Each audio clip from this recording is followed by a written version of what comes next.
না, এটা সবাই জানতো, কেন ধরা যাচ্ছে না, কারা লুকিয়ে রেখেছে, খালি টিএমসি জানতো না আর পুলিশ জানতো না। কোর্ট কখন বলেছে যে তাকে অ্যারেস্ট করা যাবে না? কোর্টই বলছে ধরে নিয়ে আসো শয়তানটাকে।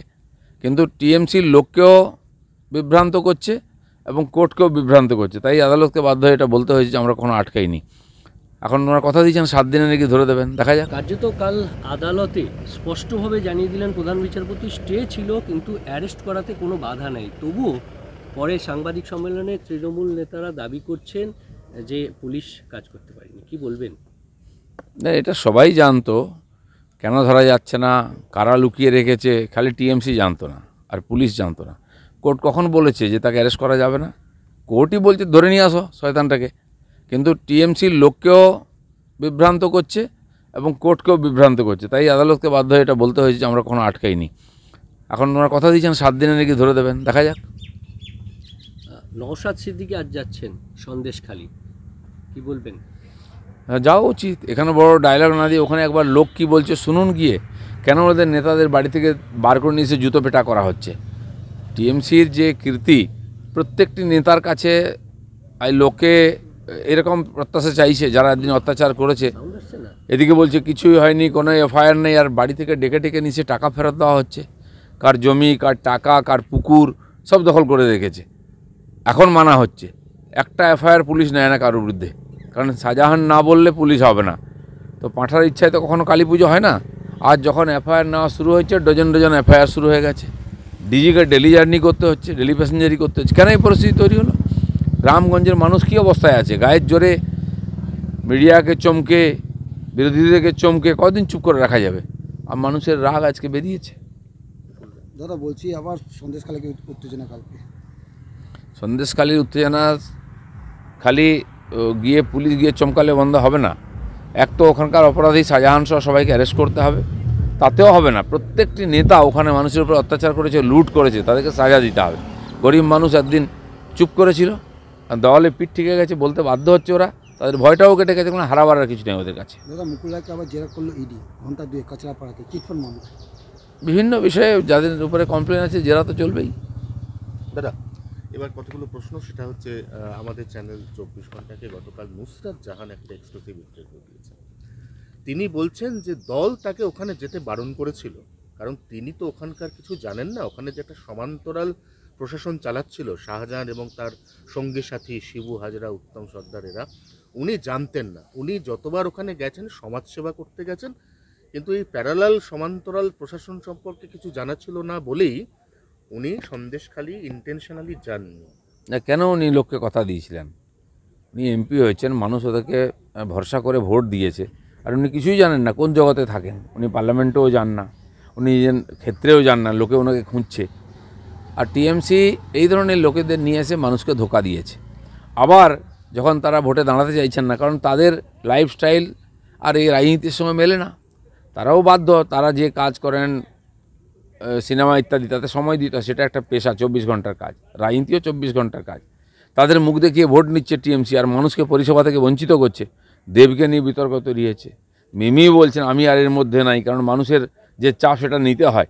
তো টিএমসি তাদেরকে বড়ে করে জিতছে, তারপর মানুষকে বোকা বানাচ্ছে। সাধারণ মানুষের ভাবার দরকার আছে। দেবদেবী দেখে, সুন্দর মুখ দেখে যদি ভোট দেন, তাহলে এই ধরনের ঘটনাই ঘটবে বারবার।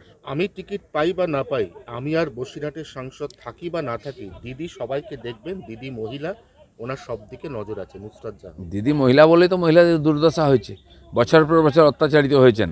উনি একজন মহিলা, ওনার দায় নেই মহিলাদের কথা শোনা? উনি যদি নিজেকে আলাদা বলছেন তো গিয়ে ওখানে কথা বলা উচিত, কেন বলেননি? Thank you. বলো। না, এটা সবাই জানতো, কেন ধরা যাচ্ছে না, কারা লুকিয়ে রেখেছে, খালি টিএমসি জানতো না আর পুলিশ জানতো না। কোর্ট কখন বলেছে যে তাকে অ্যারেস্ট করা যাবে না? কোর্টই বলছে ধরে নিয়ে আসো শয়তানটাকে। কিন্তু টিএমসির লোককেও বিভ্রান্ত করছে এবং কোর্টকেও বিভ্রান্ত করছে, তাই আদালতকে বাধ্য হয়ে এটা বলতে হয়েছে যে আমরা কখনো আটকাইনি। এখন ওনারা কথা দিয়েছেন 7 দিনে নাকি ধরে দেবেন, দেখা যাক। কার্যত কাল আদালতে স্পষ্টভাবে জানিয়ে দিলেন প্রধান বিচারপতি স্টে ছিল কিন্তু অ্যারেস্ট করাতে কোনো বাধা নেই। তবুও পরে সাংবাদিক সম্মেলনে তৃণমূল নেতারা দাবি করছেন যে পুলিশ কাজ করতে পারেনি। কি বলবেন? না, এটা সবাই জানতো, কেন ধরা যাচ্ছে না, কারা লুকিয়ে রেখেছে, খালি টিএমসি জানতো না আর পুলিশ জানতো না। কোর্ট কখন বলেছে যে তাকে অ্যারেস্ট করা যাবে না? কোর্টই বলছে ধরে নিয়ে আসো শয়তানটাকে, কিন্তু টিএমসির লোককেও বিভ্রান্ত করছে এবং কোর্টকেও বিভ্রান্ত করছে। তাই আদালতকে বাধ্য হয়ে এটা বলতে হয়েছে যে আমরা কোনো আটকাইনি। এখন ওনারা কথা দিয়েছেন 7 দিনে নাকি ধরে দেবেন, দেখা যাক। নওশাদ সিদ্দিকী আজ যাচ্ছেন সন্দেশখালী, কি বলবেন? যাওয়া উচিত, এখানে বড় ডায়লগ না দিয়ে ওখানে একবার লোক কি বলছে শুনুন গিয়ে। কেন ওদের নেতাদের বাড়ি থেকে বার করে নিয়ে এসে জুতো পেটা করা হচ্ছে? টিএমসির যে কীর্তি, প্রত্যেকটি নেতার কাছে এই লোকে এরকম প্রত্যাশা চাইছে যারা একদিন অত্যাচার করেছে। সাউন্ড আসছে না? এদিকে বলছে কিছুই হয়নি, কোনো এফআইআর নেই, আর বাড়ি থেকে ডেকে ডেকে নিচে টাকা ফেরত দেওয়া হচ্ছে। কার জমি, কার টাকা, কার পুকুর সব দখল করে রেখেছে। এখন মানা হচ্ছে, একটা এফআইআর পুলিশ নেয় না কারোর বিরুদ্ধে, কারণ শাহজাহান না বললে পুলিশ হবে না। তো পাঁঠার ইচ্ছায় তো কখনো কালী পুজো হয় না। আজ যখন এফআইআর নেওয়া শুরু হয়েছে, ডজন ডজন এফআইআর শুরু হয়ে গেছে। ডিজিকে ডেলি জার্নি করতে হচ্ছে, ডেলি প্যাসেঞ্জারি করতে হচ্ছে। কেন এই পরিস্থিতি তৈরি হলো? রামগঞ্জের মানুষ কী অবস্থায় আছে? গায়ের জোরে মিডিয়াকে চমকে, বিরোধীদেরকে চমকে কদিন চুপ করে রাখা যাবে? আর মানুষের রাগ আজকে বেরিয়েছে। দাদা বলছি আবার সন্দেশখালীকে উত্তেজনা কালকে।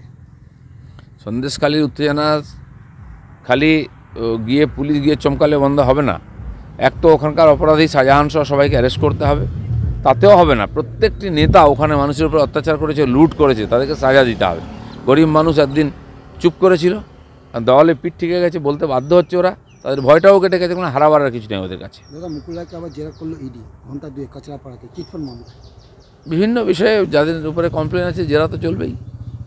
দাদা এবার কতগুলো প্রশ্ন, সেটা হচ্ছে আমাদের চ্যানেল 24 ঘন্টাকে গতকাল নুসরাত জাহান একটা এক্সক্লুসিভ ইন্টারভিউ দিয়েছেন।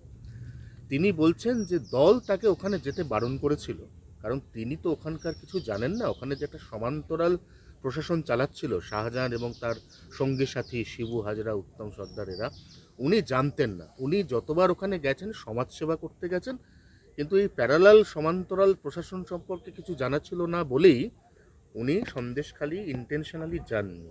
না, কেন উনি লোককে কথা দিয়েছিলেন? উনি এমপি হয়েছেন, মানুষ ওদেরকে ভরসা করে ভোট দিয়েছে, আর উনি কিছুই জানেন না, কোন জগতে থাকেন। উনি পার্লামেন্টেও যান না, উনি নিজের ক্ষেত্রেও যান না, লোকে ওনাকে খুঁজছে।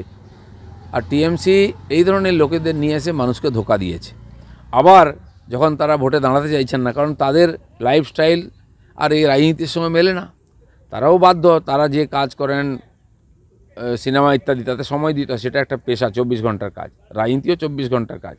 তাদের মুখ দেখিয়ে ভোট নিচ্ছে টিএমসি, আর মানুষকে পরিষেবা থেকে বঞ্চিত করছে।